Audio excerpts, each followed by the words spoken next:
Buenas tardes a todas y a todos, sean ustedes bienvenidos una jornada más a estos ya tradicionales Jueves Complutense en San Lorenzo. La investigación una vez más se acerca a la calle, esta ya es nuestra quinta edición. Me congratula mucho ver caras ya conocidas, eso es que esto está funcionando porque va gustando y cuando algo gusta la gente repite. Contamos ya con ponentes ilustres, con el profesor Vázquez, ya usual y asistente de lujo y ponente de lujo.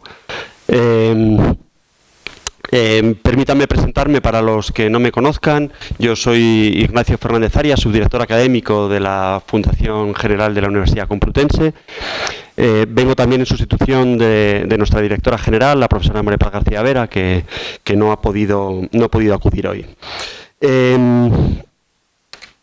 Dado que esta es una jornada de encuentro, yo creo que es bueno que a la seguro que excelente ponencia de la profesora Mónica de la Fuente le pongamos también la guinda del encuentro entre las personas que aquí nos encontramos. Y les invitamos a tomar algo después de esto para que podamos desde la cercanía intercambiar. Así que una vez que termine la conferencia, pues podemos pasar aquí los asistentes a una de nuestras salas y estaremos encantados de invitarles a una pequeña vianda. Bueno, yo asumo la tarea de presentar a la profesora Mónica de la Fuente con sumo gusto, pero también con una enorme responsabilidad. Porque coincidirán conmigo que el elenco de ponentes está siendo enorme y presentar a gente tan ilustre, con tanta experiencia y que tiene tanto que compartir, pues hace que uno que tiene la tarea de presentarlo, pues lo tome pues muy en serio, porque sus trayectorias, su solvencia, su valía, no solo merecen nuestra admiración, sino de verdad todo nuestro respeto. Además, hoy traemos un tema que es extremadamente interesante para todos, nos guste o no. Extremadamente interesante, porque todos nos vemos concernidos por este tema, ¿verdad? Que tiene que ver con el envejecimiento y la longevidad. Nos guste o no, todos estamos concernidos en esto y no hay escapatoria. Muy probablemente, muchos de los que estamos aquí hayamos escuchado hablar de Geras, el dios griego del envejecimiento, también conocido por los romanos como Senectus, ¿no? Que quizás nos recuerdan más a palabras que son de uso cotidiano para nosotros, como geriátrico, ¿no? O la palabra senectud, ¿no? Que tomaron su origen pues de esta referencia grecolatina. En los jarrones o pinturas se les suele representar como un cuerpo encogido, frágil, símbolo no solo de la vejez, sino también del miedo que tenía el ser humano pues a envejecer, porque era algo que se asemejaba a muerte, se asemejaba a dolor, a fragilidad.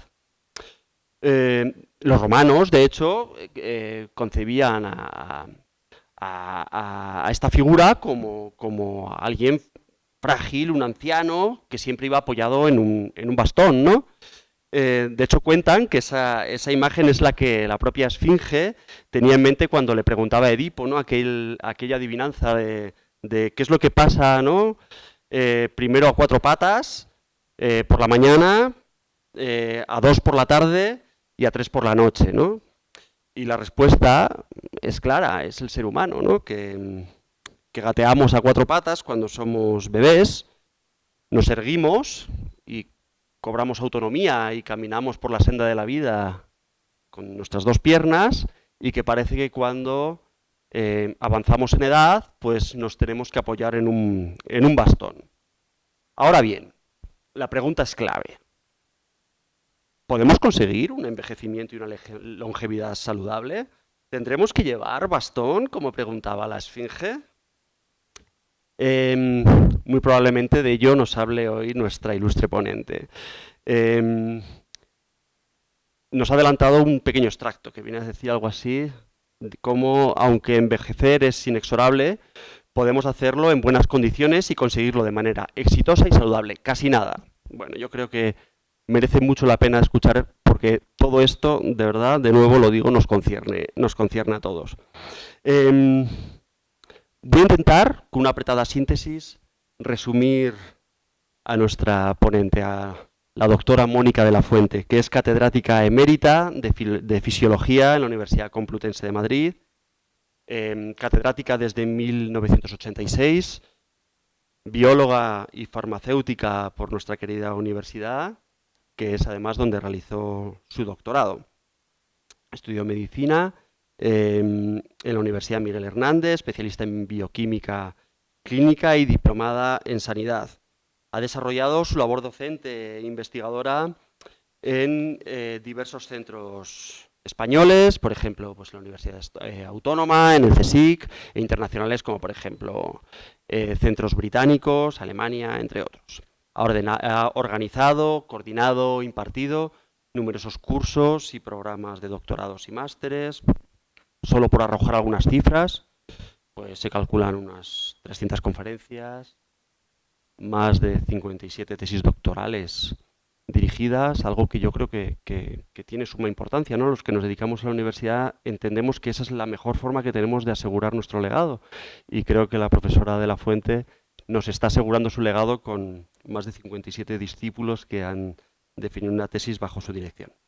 70 trabajos de fin de máster, de fin de grado, cerca de 900 comunicaciones a congresos en los que ha intervenido como miembro de equipo organizador científico o como presidenta o vicepresidenta. Es autora de numerosas publicaciones en revistas y en libros nacionales e internacionales, con aproximadamente más de 800 publicaciones. Cuenta con todos los sexenios de investigación, que no sé si saben, es la forma que tenemos nosotros de acreditar la calidad y la longevidad de nuestra trayectoria investigadora. Es el máximo, 6 sexenios de investigación. De hecho, en el último ranking de Stanford, revela que la profesora Mónica de la Fuente pues es, dentro de la Complutense, nuestra primera posicionada. Qué honor para todos nosotros que esté aquí con nosotros. Ha participado y dirigido unos 70 proyectos de investigación internacional, nacional y con diferentes empresas. Ha recibido numerosos premios, como por ejemplo el Premio Nacional de Fin de Licenciatura, el Extraordinario de Doctorado, así como premios y reconocimientos en ámbitos como la nutrición, la neuroinmunología, el cáncer y especialmente la gerontología. Miembro de 13 sociedades científicas, en alguna de ellas también ostentando puestos directivos, y ha formado parte de numerosos comités de evaluación y asesoramiento científico, tanto a nivel nacional como internacional. Es y ha sido miembro de diversas comisiones académicas, directora de departamento, y es miembro y vicepresidenta de diversas fundaciones científicas. Su labor de difusión es enorme. Y permítanme, es tan enorme como que está hoy aquí con nosotros, que de verdad, en los foros científicos, pues cuando uno lleva muchos años de carrera, los ilustres investigadores que están hoy aquí presentes, por favor que me corrigen si estoy equivocado, uno acaba por moverse con naturalidad, pero bajar la universidad a la calle, que es lo que estamos haciendo, yo creo que tiene su dificultad. Y aquí está la profesora de la Fuente. Es académica de número de la Real Academia de Doctores de España desde 2003, constituyó el grupo de investigación de envejecimiento, neuroinmunología y nutrición de la UCM y del Instituto de Investigación del Hospital 12 de Octubre. Su interés científico se ha centrado, como ustedes pueden suponer, en el envejecimiento, habiendo propuesto una teoría al respecto y siendo referente en este campo, así como en la neuroinmunología, y ha generado el Immunity Clock, para determinar la velocidad, supongo que igual nos explicará un poquito esto, para determinar la velocidad de envejecimiento de cada individuo, esto es, su edad biológica, así como ha propuesto y comprobado una serie de estrategias de estilo de vida que favorecen una longevidad saludable. Por todo esto, comprobarán ustedes que hemos traído a los Jueves Complutense a la científica española más solvente y autorizada para hablarnos de la posibilidad de tener un envejecimiento saludable y exitoso.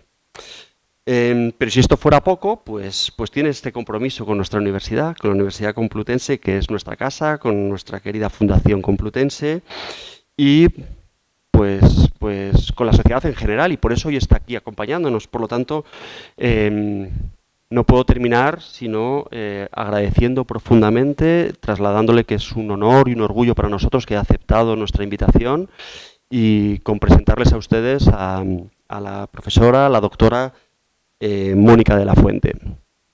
Tiene usted la palabra, profesora.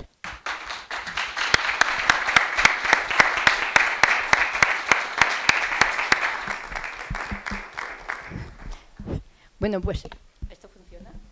¿Sí? Buenas tardes. Sí, ¿se oye? Vale. Que evidentemente lo primero es agradecer el estar aquí. Para mí es un placer. Y, a ver, cuando yo doy este agradecimiento, no piensen que es una cuestión protocolaria, que es que uno tiene que empezar siempre agradeciendo. No, no, no. Lo digo con toda sinceridad. ¿Por qué? Porque yo realmente me lo paso estupendamente hablando de lo que llevo haciendo durante muchos años, ¿no?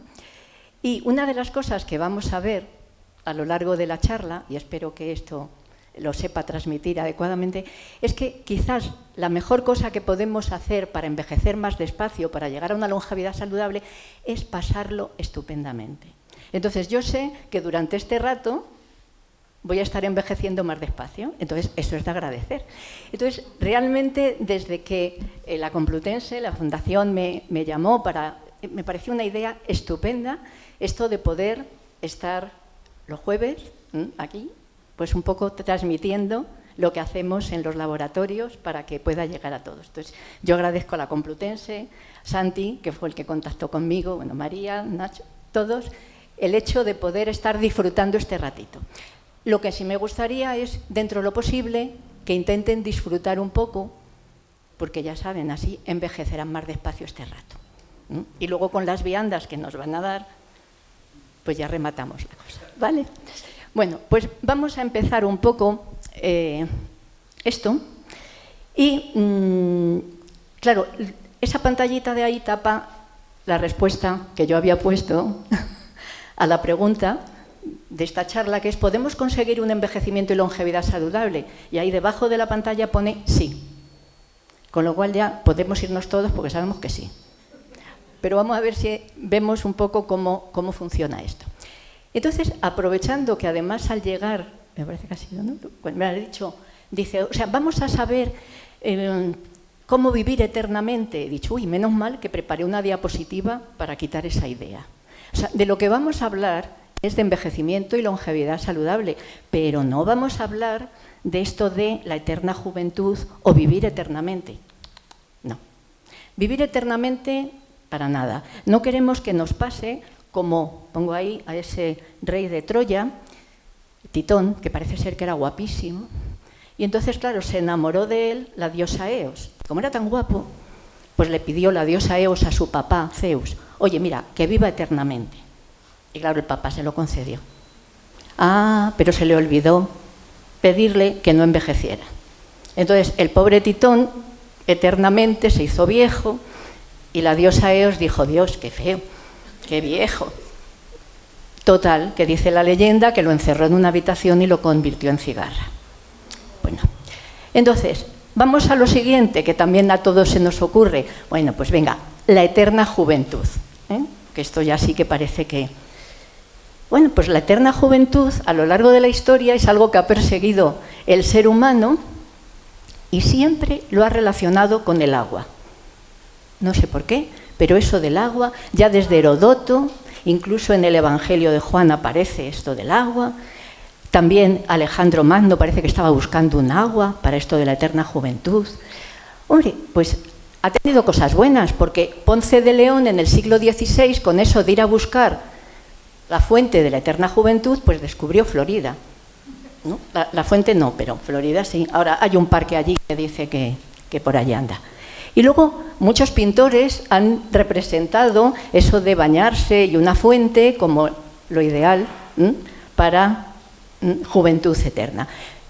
Y también eso ha sido objeto de muchos libros, películas. Y lo curioso es, si recuerdan, Yo he puesto ahí solamente el retrato de Dorian Gray, que lo escribió Oscar Wilde en el 1890, aunque lo publicó un poquito más tarde, y luego fue llevado al cine. Es que los que viven ahí con una juventud eterna, oye, es que siempre se les ve tristes. O sea, y dices, oye, pues no son eternamente jóvenes, podrían estar contentos. Pues no. En ninguno de los libros y películas se ve que la gente disfrute con eso de la eternidad, aunque sea joven. Entonces vamos a hablar de cosas que están más al alcance de la mano. Vamos a hablar de algo muy importante que es inexorable con la vida, que lo vamos a tener, como es el envejecimiento, pero vamos a entender ese envejecimiento para poder entender lo que es la vida y poder entender lo que es la longevidad y poder intentar que eso sea lo mejor posible. Entonces, eso es lo que vamos a ver cómo la ciencia nos puede ayudar precisamente a conseguir algo que es mucho más real. Claro, tenemos primero que entender y conseguir un envejecimiento saludable para poder llegar a una longevidad saludable. ¿Y eso lo podemos hacer? Bueno, pues ahí debajo pone que sí, lo podemos hacer.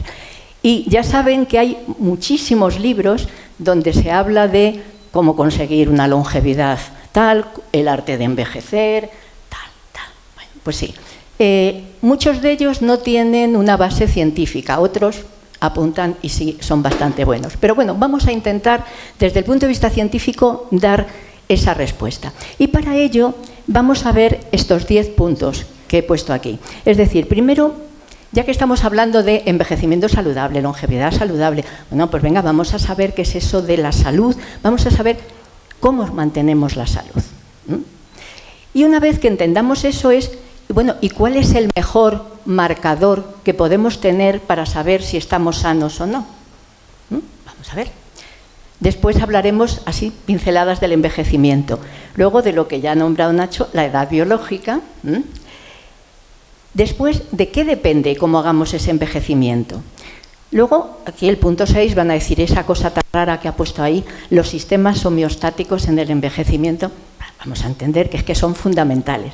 Y de esos sistemas, son sistemas fisiológicos, yo lo siento, pero lo mío es la fisiología y la base de todo es la fisiología, pues esos sistemas fisiológicos, de ellos vamos a entender, y no es que sea pasión mía, es que está comprobado, que el más importante en el envejecimiento es uno de ellos, que es el sistema inmunitario, eso que llamamos nuestras defensas, ¿vale? Ese es fundamental. Por lo tanto, luego vamos a ver cómo ese sistema es trascendente para cómo hacemos el envejecimiento. Y en el punto ya 9 vamos a ver qué estilos de vida podemos hacer, podemos fomentar para realmente conseguir hacer ese buen envejecimiento y tener esa longevidad saludable. Y claro, luego llegamos a unas conclusiones que ya son obvias. Bien, punto 1. ¿Cómo se consigue mantener la salud? Pues yo no sé, claro, la salud no es eso de ausencia de enfermedad, también. Es, como se define ahí, pues ese bienestar total desde un punto de vista físico, mental, social, lo cual quiere decir que es más difícil a ver quién tiene el total bienestar en todos esos sentidos. Pero bueno, realmente mantener la salud, básicamente, ¿en qué consiste? Pues en algo tan sencillo como en poder adaptarnos, es decir, que nuestro organismo se pueda adaptar a todos los cambios que tenemos constantemente, dentro de nosotros y fuera de nosotros. ¿De acuerdo? Esa es la base de la salud, adaptarnos. Esa palabra que usamos todos, es que esta persona no se adapta. Malo. Es decir, si nos adaptamos a esos cambios internos y a los cambios externos, estamos poniendo todos los ladrillos para tener buena salud. De hecho, una revista muy prestigiosa, Lancet, en el 2009 definió la salud así de fácil: la capacidad de adaptarse. Es decir, que si te adaptas, tienes salud. Y claro, para adaptarnos a esos cambios internos y externos, ¿qué tenemos? Bueno, pues tenemos unos sistemas fisiológicos que se encargan de eso. Y esos sistemas que se encargan de eso son el sistema nervioso, lo podemos ejemplarizar en nuestro cerebro, el sistema endocrino, esas glándulas que producen las hormonas, y el sistema inmunitario, esos leucocitos, esas células que nos defienden, ¿no? Esas defensas. Bueno, pues estos tres sistemas se llaman homeostáticos. ¿Por qué? Porque la capacidad de adaptarnos consiste en tener lo que los fisiólogos llamamos, yo lo siento porque siempre usamos unas palabras a veces un poco así, homeostasis. Homeostasis es un equilibrio funcional dinámico que es el que te hace adaptarte. Es decir, que en un momento determinado te levantas y la presión arterial se modifica, pues ahí están nuestros sistemas para que la presión arterial te llegue a donde tiene que estar. Y de esa adaptación se van a encargar estos tres sistemas. Por eso se llaman homeostáticos. ¿De acuerdo? Mantienen la homeostasis. Y la homeostasis es la base de esa capacidad de adaptarse, es decir, de la salud. Entonces, están así. Bueno, en esta revisión que pongo ahí del 21, es una revisión muy bonita donde hablan de los hallmarks de la salud, precisamente comentan eso, la homeostasis, la base de esa salud. Claro, eso nos hace entender que una ciencia que estudia a estos sistemas y cómo se comunican el nervioso, el endocrino y el inmunitario para tener una buena capacidad de adaptación, la ciencia que lo estudia, que suena así como la psiconeuroinmunoendocrinología, parece que estoy diciendo supercalifragilístico, bueno, pues esa a mí me sale así deprisa porque claro, es que esa materia se da en la Complutense en varios másteres, ¿no? Y en otros másteres también, que nos dice, nos enseña cómo es esa conexión entre los sistemas para poder tener salud. Por eso se la llama a la psiconeuroinmunoendocrinología la ciencia de la salud. Y esta ciencia, que está aquí un poco esquematizada, es la que nos, digamos, enseña o nos hace comprender el por qué, al estar conectados estos sistemas, cada vez que en nuestro cerebro tenemos pues algo que nos da un disgusto, una situación de estrés, la pérdida de un ser querido, algo que no es bueno, qué casualidad que en ese momento somos más proclives a desarrollar una infección, a desarrollar un cáncer. ¿Por qué? Pues porque ese cerebro, alterado por esa situación, esa emoción negativa, manda sus mediadores, sus neurotransmisores, que llegan a todas partes y llegan a nuestras defensas, al sistema inmunitario, y ese sistema se altera y se queda peor. Y entonces, que viene un virus por ahí, no te defiendes igual. ¿De acuerdo? Pero también la noticia buena es que cuando estamos contentos, cuando estamos felices, lo que suelta nuestro cerebro, nuestro sistema nervioso, va a llegar a esas células inmunitarias y las va a poner súper robustas y ya pueden pasar bacterias y virus. Nos defiende. Ya se nos pueden malignizar células en nuestro organismo. Puede con ellas. La importancia que es de esa conexión. También, como toda esta conexión es siempre bidireccional, así entendemos que cada vez que nosotros tenemos una infección, aquí el virus, como el del SARS-CoV-2, nuestro sistema inmunitario nos defiende de ese virus.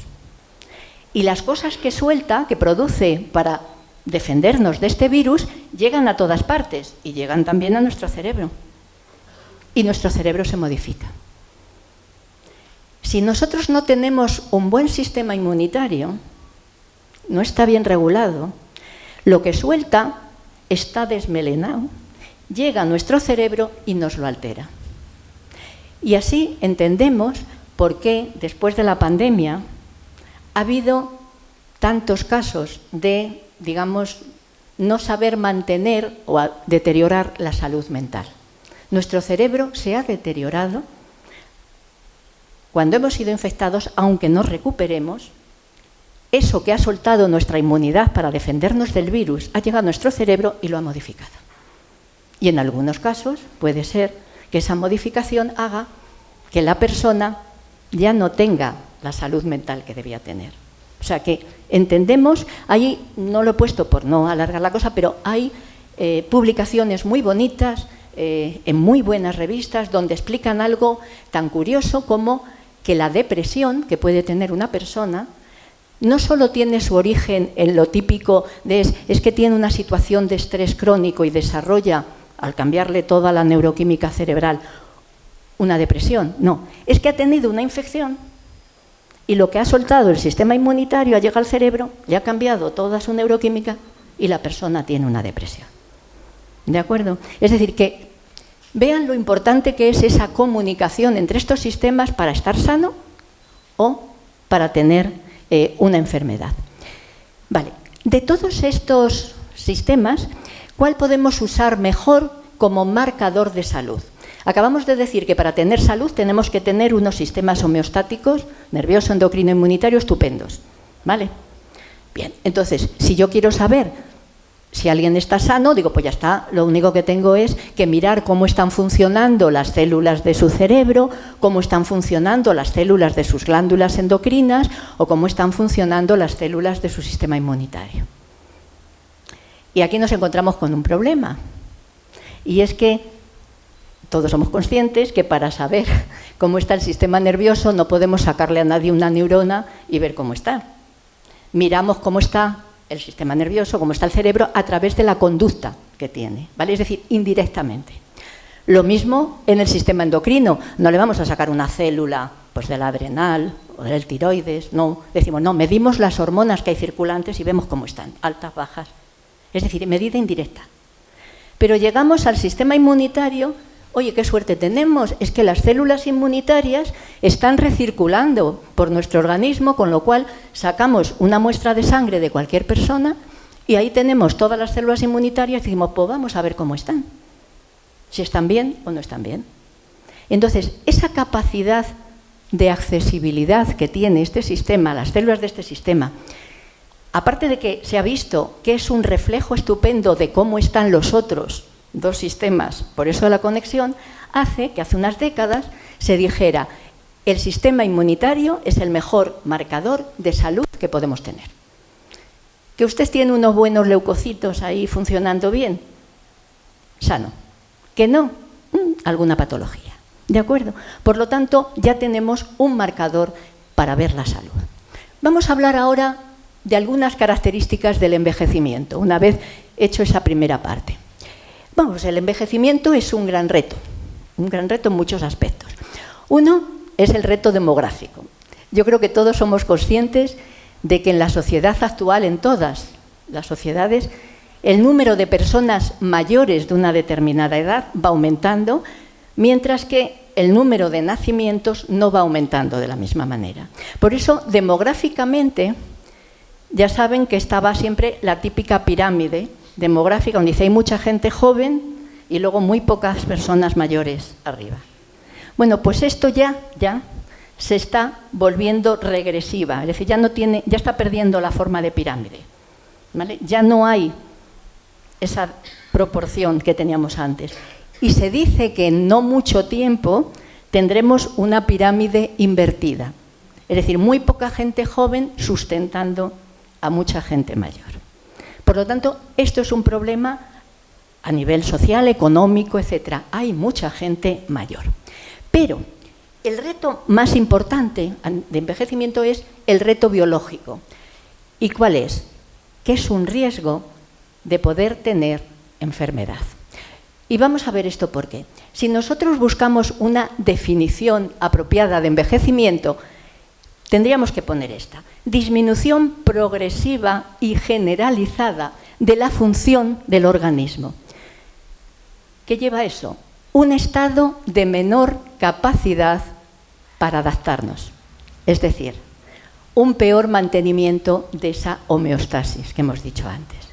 Entonces, si acabamos de decir que lo de la capacidad de adaptarse, que la homeostasis es la base de la salud, si a medida que envejecemos lo vamos perdiendo, yo creo que todos entendemos, pues claro, hay más riesgo de tener enfermedad. ¿De acuerdo? Es decir, que por el tema de lo que es ese proceso biológico, aumenta el riesgo. Pero, una cosa que sí me gusta decir, el envejecimiento no es una enfermedad. A pesar de que hay ciertos poderes económicos que van diciendo y que están dando mucho dinero para plantear el envejecimiento como una enfermedad, porque eso supone encontrar un fármaco que cure esa enfermedad, que es el envejecimiento, graso error, ¿vale? Pero bueno, realmente no es una enfermedad. Y una cosa que he puesto ahí es que es lógico. ¿Hay alguna enfermedad que afecte al 100% de la población? No. Será muy frecuente, tal, pero al 100%. Y sin embargo el envejecimiento afecta al 100% de la población. Por lo tanto, no es una enfermedad, es un proceso natural.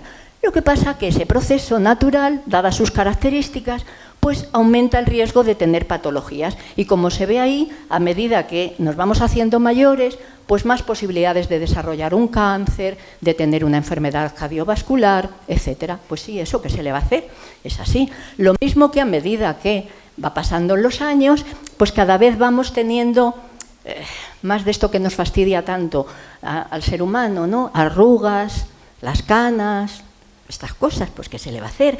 Aquí pongo 4 de los muchos autorretratos que se hizo Rembrandt, en donde se va viendo cómo también su aspecto físico va cambiando. Y eso que no, digamos, falleció muy mayor. La verdad que este pintor, si llega a tener móvil, se hubiera hecho de selfies, porque es que no paraba de pintarse, ¿no? De hacerse autorretratos. Bueno, pues eso es una realidad, ¿no? Se va uno deteriorando físicamente, pero más importante es, digamos, lo interno. Y aquí me gusta poner este chiste del Forges, que en paz descanse, que están ahí dos hablando de lo que es el envejecimiento, y dice, pues me ha dicho Mariano, mi suegro, que a partir de los 50 el hombre puede hacer todo lo que hacía a los 20, pero a cámara lenta. Y va el otro y le dice, oye, ¿y a partir de los 60? Y dice, en diapositivas me temo. Y es que me gustó, porque es que es verdad. Es que uno va envejeciendo y realmente puedes hacer lo mismo que antes, pero todo es más lento. ¿Vale? Bueno, pues, ¿qué se le va a hacer? Pero es así. Y de hecho, esta relación con la peor salud a medida que uno va teniendo años, se percibe cuando vemos encuestas de este tipo, tanto en hombres como en mujeres. Entonces, si pueden fijarse, la cosa naranja y la cosa amarilla, que es muy mala o mala salud, va aumentando a medida que avanza la edad. Pues, ¿qué se le va a hacer? Eso es así. Pero luego, además, tiene otras características el envejecimiento. Una es el periodo más largo de nuestra vida. ¿Por qué? Pues porque el envejecimiento empieza cuando hemos conseguido llegar a la edad adulta con todo nuestro potencial estupendo. Quiero decir, nos pasamos la vida y venga, vamos a desarrollar para llegar a esos 20 años, a la década de los 20, con todo estupendo. Y a partir de ese momento, la edad adulta, la edad reproductora, todo lo que hacemos hasta el final es envejecer. Desde los 20 años hasta el final de nuestros días, lo que estamos haciendo es envejecer. A mí esto me gusta decírselo porque muchas veces los alumnos con 18, 19, 20, 20 y algo años dicen, a mí esto del envejecimiento, confunden envejecimiento y vejez. Y no es lo mismo. El envejecimiento empieza en la década de los 20, que es cuando además se ha visto que todos nuestros sistemas fisiológicos están en el máximo posible dentro de cada persona. ¿De acuerdo? Y a partir de ahí empiezan a deteriorarse. Entonces, claro, el final del envejecimiento es la muerte del individuo. Determina la longevidad. Y aquí, insisto, esa pantallita tapa algunas cosas, pero bueno, ¿qué es la longevidad? Pues la longevidad, quiero hacer un matiz para que no haya error. No es lo mismo cuando hablamos de una cosa que se llama longevidad máxima que de una cosa que se llama longevidad media. Vamos a ver si entendemos el matiz. Cuando hablamos de longevidad máxima, y es sinónimo de esperanza de vida, cuando hablamos de máxima, a lo que nos estamos refiriendo es a lo máximo que puede vivir un individuo por pertenecer a una especie. ¿Vale? Ahí se ponga como se ponga, eso es lo máximo que puede vivir. Ya puede hacer, no puede vivir más. ¿Vale? Entonces, hay insectos que viven un día, y es que se pongan como se pongan, no pueden vivir una semana, viven un día. Eso es lo máximo. que pueden llegar a vivir. La especie se instauró con esa longevidad máxima. Los ratones que utilizamos en el laboratorio, 3 años. Hay una ballena ahí que se sabe que vive 211 años. Y aquí está el mejilla, que hace poco se vio que vivía 512 años. Yo me imagino el aburrimiento de vivir 512 años siendo almeja, pero bueno, vive eso. Entonces, ¿y el ser humano? Pues el ser humano vive de máxima unos 120 años. De hecho, la persona más longeva, así fehacientemente, es esta francesa, Jean-Luc Calmet, que vivió 122 años. Yo sé que en muchos sitios, incluidos revistas como Times y en algunos libros, se pone, vamos a llegar a vivir 140 años, vamos a llegar a vivir... Pues va a ser que no. De hecho, en esta publicación de Nature, una publicación muy buena, del 2016, estuvieron haciendo cuentas, estas cosas que hacen la gente que se dedica a esto, y les salió que la esperanza de vida máxima del ser humano andaba por ahí, por los 120 años. Y no ha hecho falta ser tan listos como los creemos ahora, porque si uno consulta el Génesis, allí ya pone que la esperanza de vida, lo que puede vivir el hombre, son 120 años. ¿De acuerdo? Por lo tanto, eso es así y no lo podemos mover a no ser que hagamos cositas raras. Yo ya no me meto si empezamos a meter genes, cortar genes, eso es otra cosa. Así, de forma natural, nos caen esos 120 años. Vale. Pero ¿qué es lo que nos interesa a nosotros? La media. Ya está. Eso es lo que nos interesa. Y eso es los años que puede vivir de media una población que ha nacido en la misma fecha. ¿De acuerdo? De una población que nace en la misma fecha, pues unos pueden vivir más y otros pueden vivir menos. Y esto sí que ha cambiado a lo largo de la historia. De hecho, aquí, por ejemplo, los datos en España en el año 1990 estábamos de media de longevidad, las mujeres 78,6 y los hombres 72,5. Luego, cuando terminemos, si alguien tiene esa duda, podemos explicar por qué las mujeres de longevidad media tienen más que los hombres, ¿vale? Siempre es así. Vale. Japón, que es muy longevo, ya vivía bastante y tal. Luego, algunos países, como veis, Sierra Leona, pues 30 y tantos. Vamos al 2009 y ya hemos crecido en esa longevidad. Ya andamos por 80 y 70 y muchos. Y en el 2015 ya rondábamos los 84, que es más o menos la media que tenemos ahora. Es decir, que eso ha aumentado de forma importante. Hubo un estudio precioso en el año 2018 en Lancet, en donde vio en muchos países, y haciendo multitud de datos, cómo iba a ser la longevidad de esos países en el 2040. Y la buena noticia es que España ganábamos por goleada a todos los longevos. Es decir, salió que España sería el país más longevo en el 2040. Muy contentos, pero bueno. Pero luego vas y miras. Eso se estropeó un poquito con la pandemia y bueno, a ver si se recupera.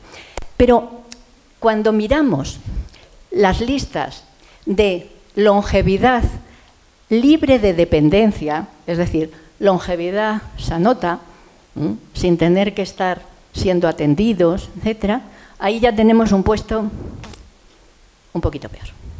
¿De acuerdo? Y realmente lo que todos queremos no es vivir muchos años, sino que esos años estemos con buena salud. ¿De acuerdo? Es decir, no llegar a una edad estando en un hospital, como esta señora, sino corriendo un maratón, como está ese señor. ¿De acuerdo? Es decir, que lo que queremos es una longevidad saludable, un buen envejecimiento. Vale.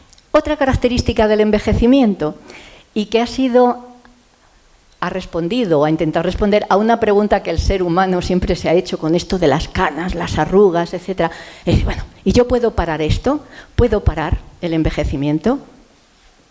Pues bueno, no. ¿Vale? El envejecimiento es inevitable. Dicen que dijo Woody Allen, dice, no me gusta envejecer, pero es que la alternativa me gusta todavía menos, porque o estamos envejeciendo o es que nos hemos muerto. Por lo tanto, sí o sí tenemos que envejecer. Entonces, ¿qué podemos hacer? Pues intentar hacerlo lo mejor posible. Ya que nos toca envejecer, vamos a hacerlo lo mejor posible. ¿Y qué es eso de lo mejor posible? Lo más lento que podamos.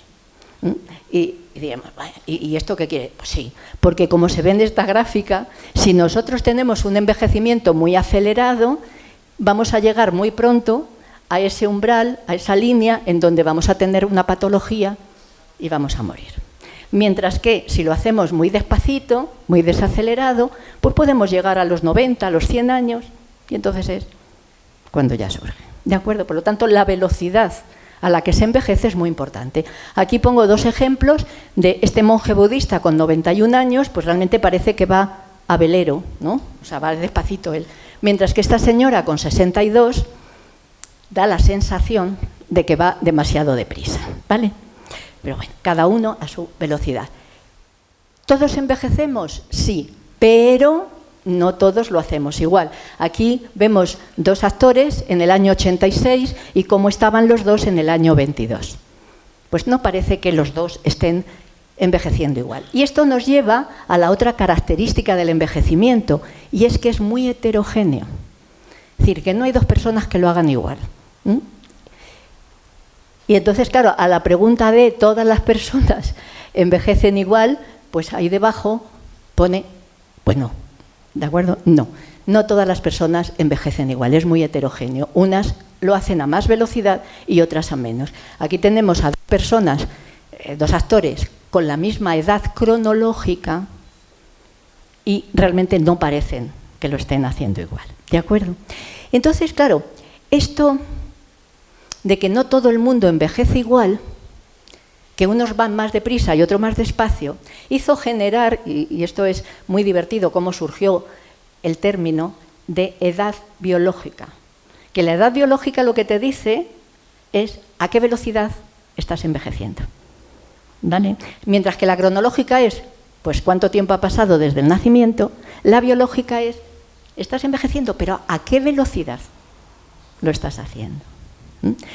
Entonces, este término es muy interesante y surgió, como siempre, pues en Estados Unidos a mediados del siglo pasado, cuando se daban cuenta las aseguradoras que aseguraban a personas, a lo mejor de 40 años, de forma potente, diciendo, este va a estar pagando, y se morían pronto, y decían, pues estamos perdiendo dinero. Y se empezaron a dar cuenta de que la edad cronológica no servía de mucho, ¿vale? Que era la edad biológica lo importante. Pero el problema de la edad biológica es que es difícil de determinar, ¿vale? Lo entienden que desde que este concepto está implantado, muchos laboratorios se han puesto a hacer cosas, buscar parámetros que te la determinen. Y ya no digo esto de meterse en Internet, que ahora se mete uno y dice, voy a poner y contestar 3 preguntas, y me sale la edad biológica. No, hacerlo en serio. Nosotros generamos, que luego lo comentaré, una manera importante, muy acertada, de calcular esa edad biológica. Pero una cosa que aprovecho aquí es para comentar que, a mi punto de vista, yo no sé lo que piensan ustedes, este concepto de edad biológica se debería de tener más asumido en nuestra sociedad, quizás para evitar un poco ese edadismo en el que estamos inmersos. Pongo aquí pues, a Harrison Ford, que con prácticamente 80 años hizo la última película de Indiana Jones, ¿no? Para muchos, esto es, ¿qué? Que tiene más de 70, ¿va a estar aquí haciendo qué? ¿De acuerdo? Entonces, realmente, no, aquí pongo algunas personas, una pena, la de arriba era Schwarzenegger, que no está envejeciendo demasiado bien en algunos aspectos. Aquí Sofía Loren, que sí que ya está en 90, va a llegar a 90, está muy bien. Y luego todos estos de aquí son nonagenarios llegando a centenarios y están estupendos, ¿de acuerdo? Una cosa que me ha resultado curiosa, en las fotos de estas personas, de estos artistas, de estos actores que están llegando a centenarios, ¿no? Siempre se están riendo. Dice, anda, a lo mejor por reírse tanto están aguantando todo esto. Pero bueno, Yo insisto, y por eso he puesto aquí un pantallazo referente a la discriminación por edad. Yo creo que deberíamos ir eliminándola. Y es que el edadismo está inmerso en la sociedad, pero está inmerso también en cada uno de nosotros. Y de hecho, además ya nos clasifican, según la edad que tengamos, pues somos o de la generación del baby boom, o de la generación X, o de la generación Z, ¿vale? Y ya está, y ya tenemos que estar ahí, ¿no? Y además, cotidianamente admitimos pues, que se diga, eso es muy boomer, tal, yo no tengo edad para eso. Pero bueno, perdona. ¿De acuerdo? Es decir, que afortunadamente hoy se está teniendo en cuenta esto, ya hay instituciones, hay servicios que están teniendo, pero es importante. ¿Y por qué es importante? Pues es importante porque, por ejemplo, en esta publicación se vio que según la percepción de cómo sea la edad de uno, así realmente se envejece y se llega a más o menos longevidad. Y eso es muy importante. Porque en el momento en que estamos discriminando por edad a alguien, le estamos inconscientemente haciendo que envejezca más deprisa. Y nosotros mismos, cada vez que estamos diciéndonos, yo es que ya no tengo edad, yo ya estas cosas no las puedo hacer, o es que yo ya soy mayor, nos estamos haciendo que envejezcamos más deprisa. Con lo cual no es ninguna tontería, ¿de acuerdo? Y es algo que debemos de intentar cambiar para ayudarnos a nosotros mismos y a los demás, ¿de acuerdo? Por lo tanto, bueno, después de esta breve pausa publicitaria, voy a pasar al punto 5, que es ¿de qué depende cómo hagamos el proceso de envejecimiento? Pues hemos dicho que depende de cómo mantengamos la salud. Y esa salud, hemos dicho, que se debe a tener una buena homeostasis, es decir, a tener unos buenos sistemas homeostáticos, ¿vale? ¿Y eso de qué depende? Pues depende de los genes que cada uno tenga, pero fundamentalmente del ambiente y del estilo de vida. Esa proporción es más o menos consensuada, puede variar, pero más o menos un 25%, un 75%. Y lo curioso es lo siguiente, es que genes y ambiente, o estilo de vida más tarde, van a incidir en cada uno de nosotros desde que somos fetos. Por eso he distinguido ambiente y estilo de vida. Porque claro, el pobre feto no tiene estilo de vida. Es el ambiente que le llega del estilo de vida de la madre.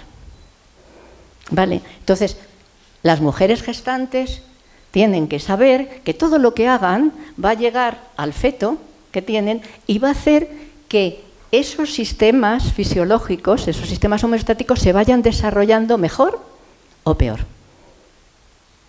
Luego naces y durante todo el desarrollo, pues también, según lo que hagas, el ambiente en que estés, etcétera, vas a hacer que esto se te siga desarrollando mejor o peor. Y llegas a la edad adulta, a esos 20 años, teniendo unos sistemas homeostáticos estupendos o no tan estupendos, dependiendo de lo que hayas hecho antes. Y a partir de ahí, todo el envejecimiento va a venir un poco condicionado, si no pones remedio, a cómo estés en la edad adulta. ¿Entienden? Es decir, que según cómo se llega a la edad adulta, envejecer vamos a envejecer, pero iremos perdiendo más lentamente esa capacidad funcional que si ya llegamos a la edad adulta un poco penosillos, ¿vale? Enseguida se nos va a notar ese decaimiento. Bueno, pongo ahí la foto de este actor, porque es una anécdota, por casualidades de la vida, puse esta foto en una charla en que estaba hablando de que la genética no es tan importante como otras cosas, porque fue al día siguiente, tuve que dar la charla que a este actor, yo le llamo Thor, porque como siempre hace de actor Thor, le dijeron que tenía riesgo de Alzheimer en un análisis genético. Y dio la casualidad que en la sala, ya había hablado con él, pero no le conocía, estaba el suegro. Y entonces el padre de la mujer de este actor, que es el Zapataki. Y entonces le dije, dile por favor que no se obsesione, que con la vida tan sana que lleva y lo que puede hacer, que no se preocupe, que no va a tener Alzheimer. ¿De acuerdo? Porque estaba preocupado y dejó de actuar durante una temporada por la cosa esta de que la genética, ¿vale?, Es decir, que la genética condiciona algo, pero no es lo fundamental. ¿De acuerdo? Bien, ¿y qué le pasa a esos sistemas homeostáticos tan importantes cuando envejecemos? Pues como a todo, se empiezan a estropear. Es como todo, lo mismo que el corazón se nos va estropeando, el hígado. Bueno, pues los sistemas homeostáticos se estropean. Y ya ni nuestro cerebro es el que era, claro, ni nuestro sistema endocrino, vamos perdiendo capacidad de producir hormonas así importantes, ¿qué se le va a hacer? Y también el sistema inmunitario va decayendo, va entrando en lo que se llama inmunosenescencia, que luego comentaremos. Vale. ¿Y por qué se estropean estos sistemas? Pues ya adelanto aquí el por qué. Se estropean porque entran en lo que se conoce, y luego lo explicaré un poco más, un estrés oxidativo y un estrés inflamatorio, que está en la base de que se nos estropeen todos esos sistemas. Y al estropearse vamos teniendo más riesgo de tener enfermedad y de morir. ¿Por qué me voy a centrar en el sistema inmunitario? Pues por lo importante que es este sistema, por la de cosas que puede hacer. Algunas son como más típicas, conocidas, otras quizás menos conocidas. Entonces voy a resumir en estos 7 aspectos lo bueno que es nuestro sistema inmunitario para muchas cosas. Lo más típico que todos sabemos es que nuestras células inmunitarias nos defienden constantemente de infecciones, cánceres, pero también de los daños que vamos teniendo en nuestro organismo, de células que se nos van estropeando. Ahí se dedica todo el rato. Luego veremos un poquito más esta función. Otra característica es que es un sistema homeostático, es decir, de estos que nos permiten adaptarnos, que nos permiten tener salud. Otro que se comunica con los otros sistemas homeostáticos y es un reflejo de ellos. Otra característica que la vimos antes es el mejor marcador de salud. Una característica que va a sonar rarísima, lo voy a decir brevemente para no liarles, es que resulta que se ha visto que también puede ser antihomeostático. Y me van a decir, ¿y esto? Sí.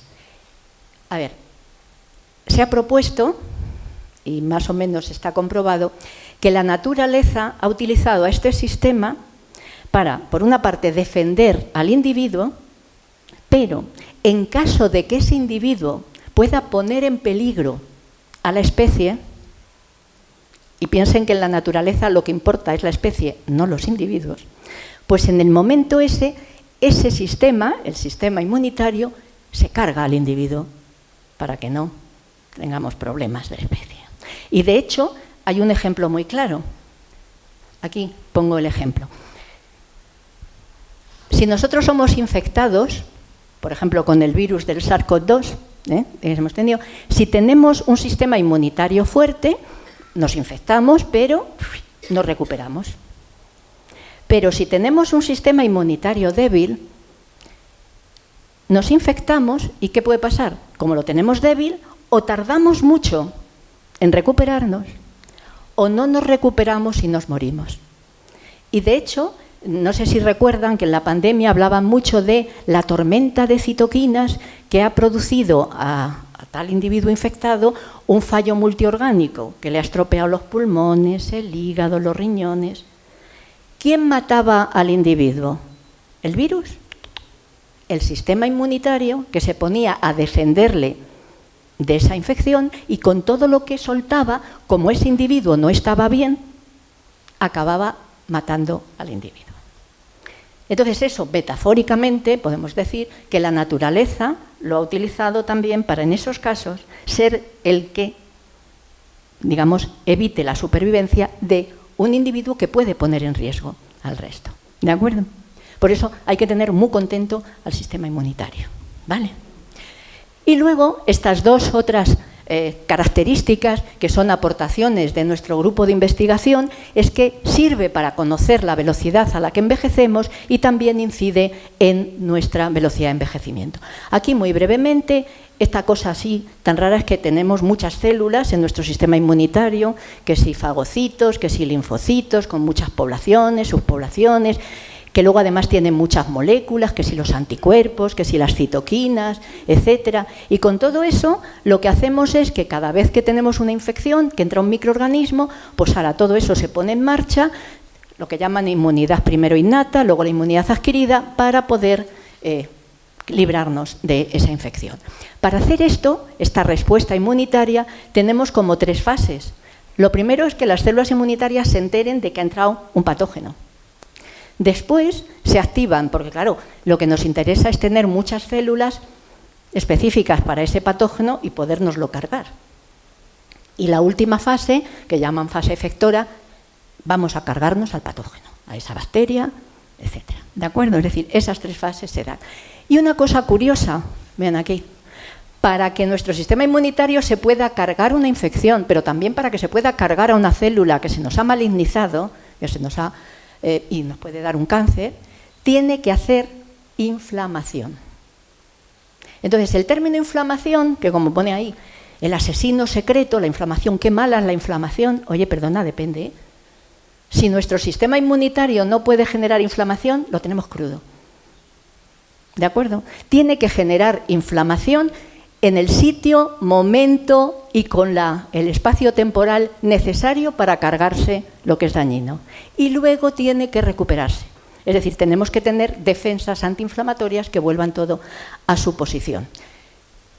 Otra cosa importante, inflamación y oxidación siempre van de la mano. Por lo tanto, hay ahí una oxidación y una inflamación que tienen que mantenerse. Y tiene que haber un equilibrio.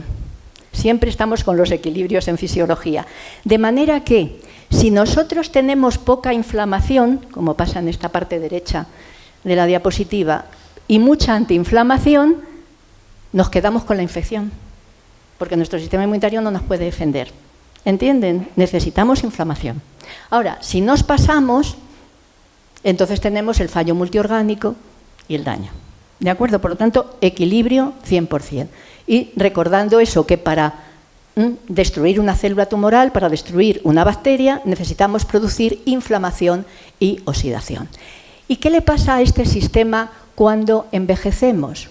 Pues que empieza a cambiar, tanto en las poblaciones estas empiezan a ser distintas, pero lo más importante es que empiezan a dejar de funcionar adecuadamente. Muchas de las funciones que necesitamos que hagan estas células para destruir una infección o una célula tumoral, por ejemplo, eso que ven ahí, actividad NK, es actividad natural killer, son unas células, unos leucocitos que a lo que se dedican fundamentalmente es a ir, ven a una célula que se nos ha malignizado, se pegan y la destruyen. Entonces nos interesa tenerlas bien para no tener cánceres, ¿vale? Es decir, que todas estas funciones las vamos perdiendo, ¿vale?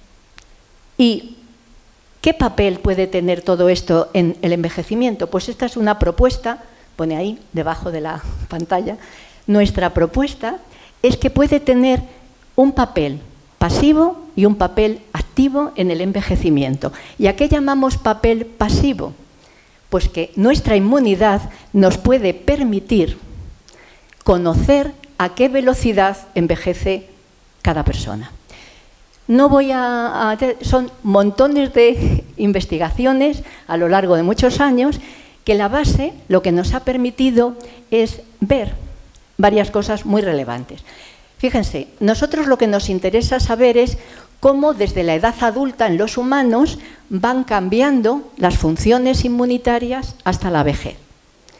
Como vivimos tanto, no hay manera de hacer estudios longitudinales, es decir, no podemos seguir a un grupo de personas, porque ya aquí el experimentador se ha muerto antes de que esas personas lleguen a una edad. Por lo tanto, lo único que podemos hacer es lo que llamamos estudios transversales, es decir, estudiamos cómo están esas células inmunitarias que sacamos de sangre periférica en personas de 30 a 40, 50 a 60, 60 a 70 o 90 a 100 años. Vale. Pero claro, te quedas ahí con la cosa, vale, pero yo quiero poder ver esto de forma longitudinal y poder relacionarlo con lo que vive el individuo. Pues tienes que irte a algún animalito que viva poco. Y ahí tenemos la suerte de los ratones que viven 2 años de media. Empiezan a envejecer más o menos a los 6-7 meses de edad, hasta el final, pues los puedes seguir. Claro, estos animalitos, para llegar a sus células inmunitarias, muchos inmunólogos hacían, sacrifico al animal, le saco el bazo, le saco el timo, y pues ya no estamos haciendo nada. Entienden que de sangre de un ratoncito no te da para nada.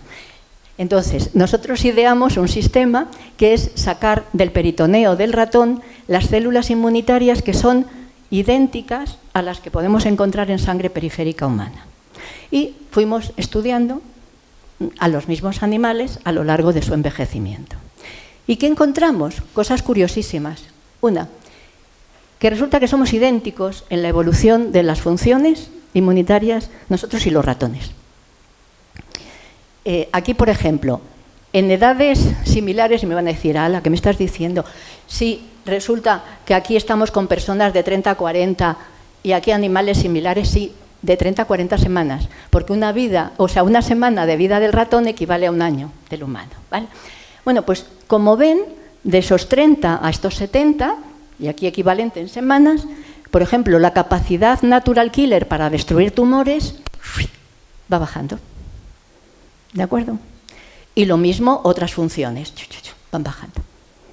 Dice, pues mira qué igualitos somos, esto es una ventaja. Otra característica, los individuos que llegan a gran longevidad, como son los centenarios, y también hay ratones que llegan a equivalentes a centenarios, ¿cómo tienen esa función o esas funciones? Como si fueran adultos. Los centenarios hemos estudiado, por ejemplo, en la Comunidad de Madrid, cuando hicimos una tesis doctoral sobre ellos, había 200 censados y pudimos acceder a 50. Bueno, su inmunidad era similar a los de 30, 40. ¿De acuerdo? O sea, y lo mismo pasa en los ratones longevos. Y otra cosa que vimos es, en un modelo que tuvimos la suerte de detectar en ratones de envejecimiento prematuro, es decir, ratones que eran adultos con sus 40 semanas, pero que en todas las características estaban como viejos cronológicos, pero eran adultos, ¿de acuerdo? Cronológicamente adultos, pero eran como viejos. Bueno, pues en esas funciones, aunque eran adultos cronológicos, estaban como si fueran viejos cronológicos. Y estos ratones siempre se mueren antes que sus compañeros que no tienen ese envejecimiento prematuro. ¿De acuerdo? Por lo tanto, dijimos, esto apunta, esto sirve. Y luego haciendo más experimentos y tal, y metiendo con algo parecido a la inteligencia artificial, pero un poco lejana y tal, metimos parámetros inmunitarios en una base de datos, en un estudio matemático, y sacamos un modelo matemático que se quedó con estas 5 funciones inmunitarias que, aplicados a la fórmula, te dan la edad biológica. Y aquí tengo representado, por ejemplo, como una serie de personas, pues su edad cronológica y su edad biológica. Pero para que vean que esto es discriminativo, si ven los puntos rosas que hay ahí, son personas diagnosticadas de ansiedad. Si se dan cuenta, estas personas diagnosticadas de ansiedad, cronológicamente las hay de 20 y tantos años, 30 y tantos años, pero biológicamente, la edad biológica, 60 y tantos, 70 y tantos, ¿vale? Una persona que tenga ansiedad está envejeciendo mucho más deprisa de lo que se piensa por su edad cronológica. Aquí en estos puntos verdes tenemos los centenarios, que tendrán 100 años de edad cronológica, pero de edad biológica 40 y tantos, 50 y tantos. ¿De acuerdo? Esto simplemente es un ejemplo del informe que hacemos en la Universidad Complutense, que tenemos un servicio externo para dar la edad biológica a quien lo solicita. Y, por ejemplo, esto es una mujer con 46 años de edad cronológica que le sale 72 de edad biológica. Y esto pasa muy frecuentemente. Y estamos hablando de personas sanas, ¿de acuerdo? No tienen patologías. Pero eso lo que nos demuestra es que la vida normal que todos llevamos, con esta cosa del estrés, con esta cosa de... nos está haciendo que envejezcamos más deprisa de lo que nos pensemos. ¿De acuerdo? Por lo tanto, es importante saber y conocer la edad biológica. ¿Por qué? Porque a lo mejor así somos conscientes de que tenemos que hacer algo para rejuvenecerla. Porque la buena noticia es que así como la edad cronológica no hay quien la eche para atrás, porque el año que viene tendremos un año más que este, la edad biológica, como es una velocidad, uno puede estar envejeciendo muy deprisa una temporada, pero hace algo que lo rejuvenezca y bajas esa velocidad. ¿De acuerdo? Por lo tanto, es importante esa mentalización. Por lo tanto, fíjense qué importante es que este sistema inmunitario nos permite, a través de ese immunity clock, determinar la edad biológica de una persona, cómo está envejeciendo. Pero para mí, casi más importante fue el descubrimiento del papel que tiene este sistema en cómo envejezcamos. Claro, para abordar esto, lo que nos tenemos que plantear es, bueno, pero a ver, ¿cómo se produce el envejecimiento? Y para eso está también ahí tapado, debajo de eso, más de 400 teorías, ¿vale?, que intentan explicar el cómo se produce el envejecimiento.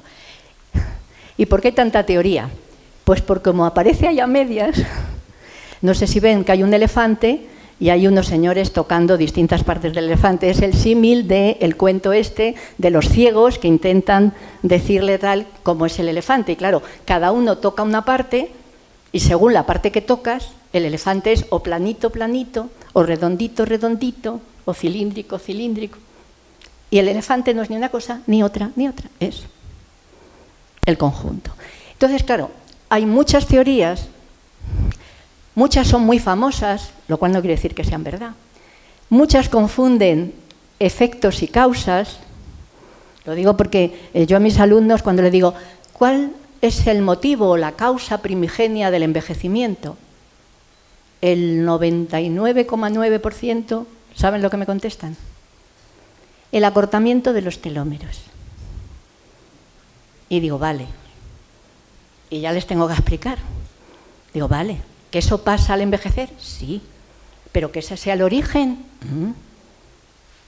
Y los telómeros se acortan en las células que se dividen. Digo, ¿y mis neuronas que no se me dividen? ¿Qué suerte tengo que no me están envejeciendo? Y que toda teoría, recuerden ustedes, tiene que ser universal, de aplicación universal, para que realmente se acerque un poco a la realidad de lo que quiere explicar.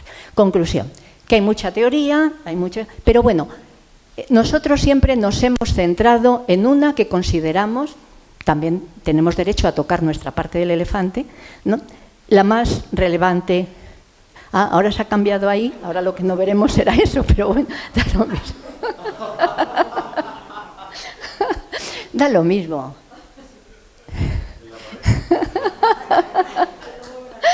Vale, entonces, esta teoría empezó en los años 50 del siglo pasado, que es la teoría, vamos a decir, de los radicales libres, así en genérico, de la oxidación. Que la empezó este señor, Harman, etcétera. Bueno, ¿la base cuál es? Oye, pues que todas nuestras células necesitan usar oxígeno para poder respirar y para poder vivir. Y claro, siempre, inexorablemente que usamos oxígeno, producimos estas cositas que hay ahí, esa cosa, un oxígeno ahí con un puntito arriba, bueno, unos radicales libres, unas cosas, unos oxidantes que van a ir haciendo oxidación de todas las moléculas. Y entonces, claro, nuestras células van a ir oxidándolas y si nosotros destruimos esas estructuras, esos lípidos, esas proteínas, etcétera, ya no nos funciona. Es como si a una silla le quitamos una pata porque se nos estropea, ya no nos sirve para sentar. Pues algo así pasa. Entonces, claro, la naturaleza, que es muy sabia, dice, siempre vamos a producir en nuestras células radicales libres. Vamos a poner cositas que son antioxidantes, que neutralicen a esos radicales libres. Pero esa neutralización tiene que ser del exceso, no de todo. ¿Por qué? Porque, como insisto, que la naturaleza es sabia, dice, ya que tengo que producir oxidantes, yo les voy a dar una utilidad. Y realmente nuestros oxidantes tienen cierta utilidad, ¿de acuerdo? Para muchas cosas. Ahora, si te pasas de oxidantes, o tienes pocos antioxidantes para neutralizar ese exceso, entramos en este desequilibrio que es lo que se llama estrés oxidativo. Y eso causa el envejecimiento. ¿De acuerdo? Y por el año 2000, un grupo italiano dijo, uy, pero otra cosa que pasa al envejecer es que hay una inflamación. Pues ya está, yo pongo el nombre, dijo Franceschi, inflammaging. Y entonces es un término como ya muy conocido, que al envejecer hay una inflammaging, una inflamación, que eso pasa, evidentemente, hay un estrés inflamatorio.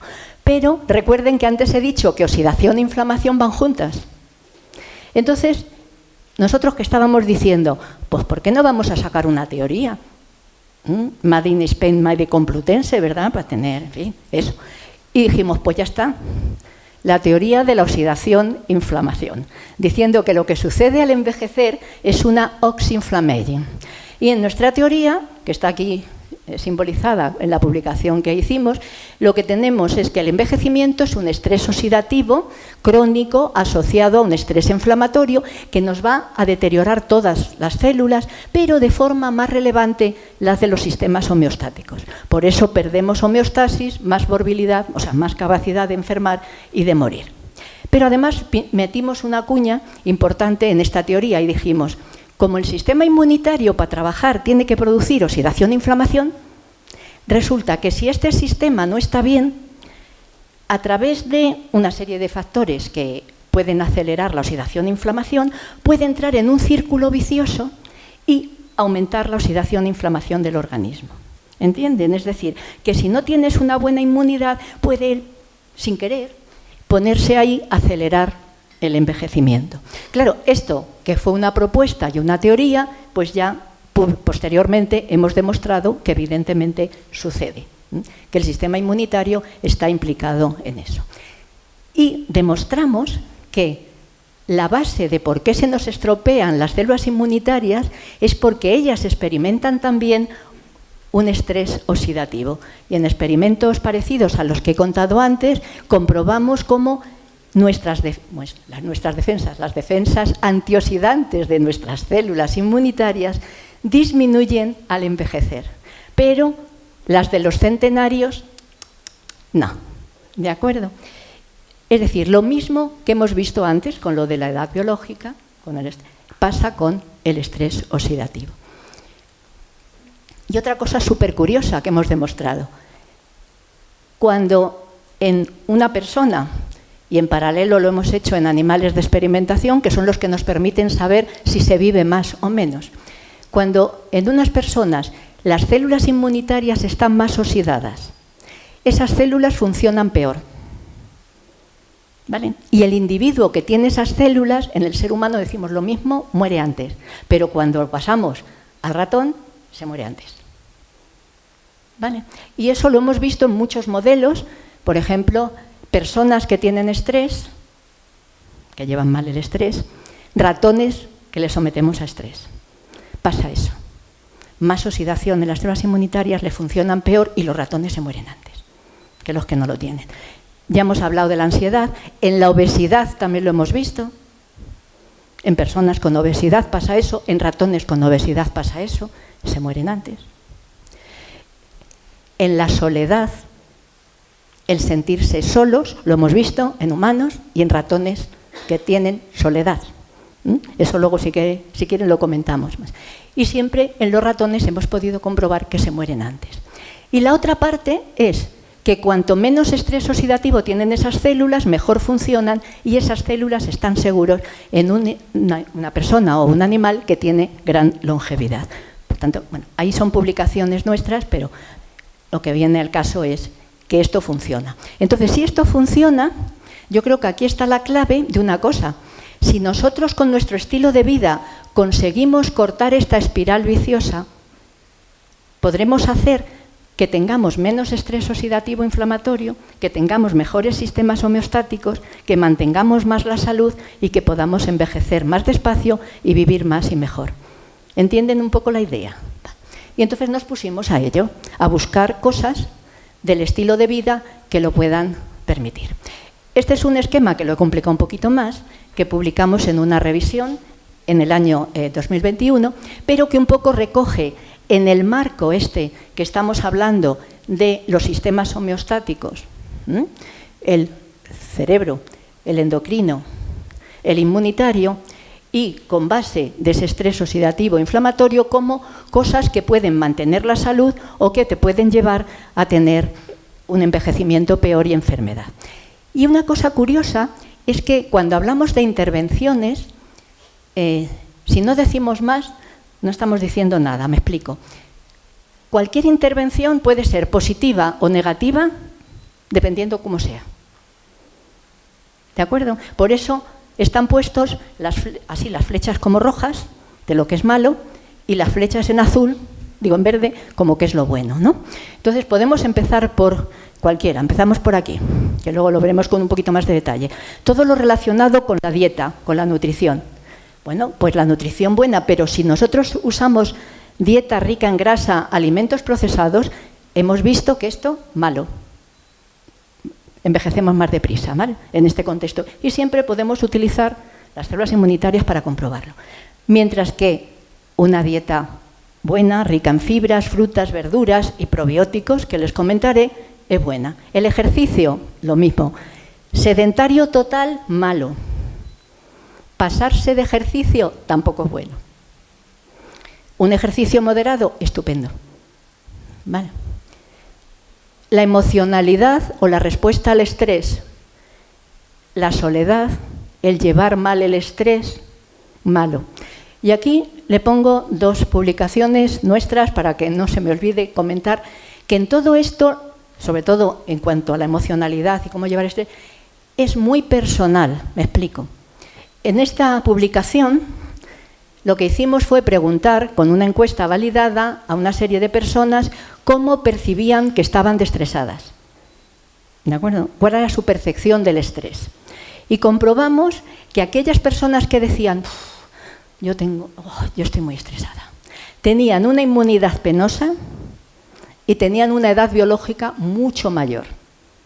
Mientras que las que decían, no, que va, no, si yo, estaban estupendamente. Independientemente de realmente la vida estresada o no estresada que llevaran. Es decir, el mensaje es que todo esto es muy personal, ¿vale? Que un mismo hecho objetivo, cada uno de nosotros nos lo podemos tomar mejor o peor, y eso es lo importante para mantener la salud, la percepción, ¿de acuerdo?